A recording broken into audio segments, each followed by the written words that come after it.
শীতকালে যাদের এক্সাম থাকে তারা কি আসলে এক্সামটাই খুব ভালোভাবে লিখতে পারে? আমার তো ঠান্ডাতে হাতটা জমেই যায়। আসসালামু আলাইকুম everyone, this is Farzan Ayesha. Welcome back to my another blog video. আশা করছি এই শীতের সকালে সবাই ভালো আছেন।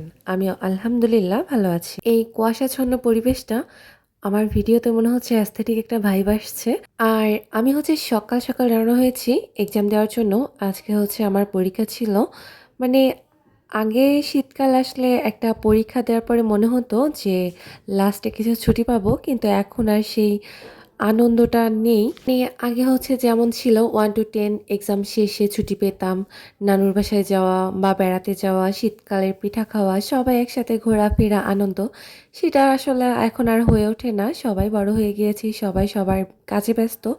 তো এক্সাম শেষ করে হচ্ছে আমরা ভেলপুরি খেতে আসি, আর খাওয়া শেষ করে হচ্ছে আমরা বেবি শপে এসেছিলাম। যেহেতু আমিও বেবির মা, তাই হচ্ছে একটু ড্রেস দেখতে এসেছিলাম বেবিদের জন্য।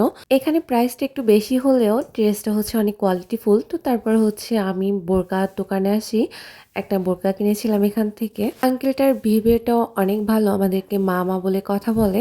উনি হচ্ছে আর্মি থেকে রিটায়ার করে এসে এখন নড়াইলে হচ্ছে বোরকার দোকান দিয়েছে। ওনার আচার ব্যবহারও যেমন ভালো, হচ্ছে রিজনেবল প্রাইসের ভিতরে হচ্ছে বোরকাগুলোর প্রাইস রাখে। নড়াইল জেলার ভেতরে যারা আছেন তারা অবশ্যই ওনার দোকানে যেয়ে দেখবেন যে উনি হচ্ছে অতিরিক্ত দামাদামি করে না, খুব রিজনেবল প্রাইসের ভিতরে আপনি বোরকাগুলো পাবেন যারা বোরকা কিনতে চান। তবে এটা ঠিক যে যেহেতু উনি ব্যবসায়িক, ওনারও কিছুটা লাভ থাকবে, যেহেতু এটা রাখতেই হবে ওনার।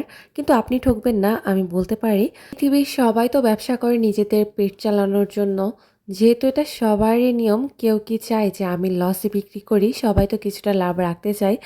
কেই বা নিজের লাভ না রেখে ছেড়ে দেয় বলুন তো? তো কেনাকাটা শেষ করে তারপর হচ্ছে অনেকটা দুপুর হয়ে গিয়েছিল, বিকালও গড়িয়ে গিয়েছিল। তো আমরা হচ্ছে নড়াইল থেকে খাওয়া দাওয়া শেষ করে বাসায় এসেছিলাম। বাসায় আসতে আসতেও অনেকটা দেরি হয়ে গিয়েছিল। তো তারপরে বাসায় আসার পর রেস্ট নিই।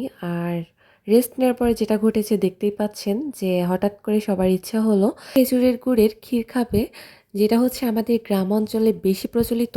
তো ওটা রান্না করতে করতে হঠাৎ করে বাসায় ভাই আসছে।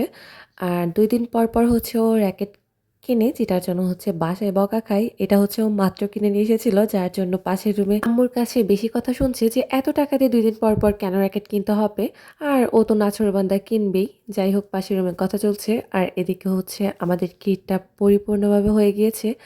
জাস্ট দেখতে এতটা সুন্দর লাগছে, এতটা সুন্দর লাগছে। খেতে কেমন হয়েছে, পুরো ঘরটা হচ্ছে খাঁটি খেজুর রসের ঘ্রাণ বের হয়ে গিয়েছিল। পুরো খাঁটি একটা গুড় দিয়ে রান্না করা হয়েছে। আল্লাহ হাফেজ।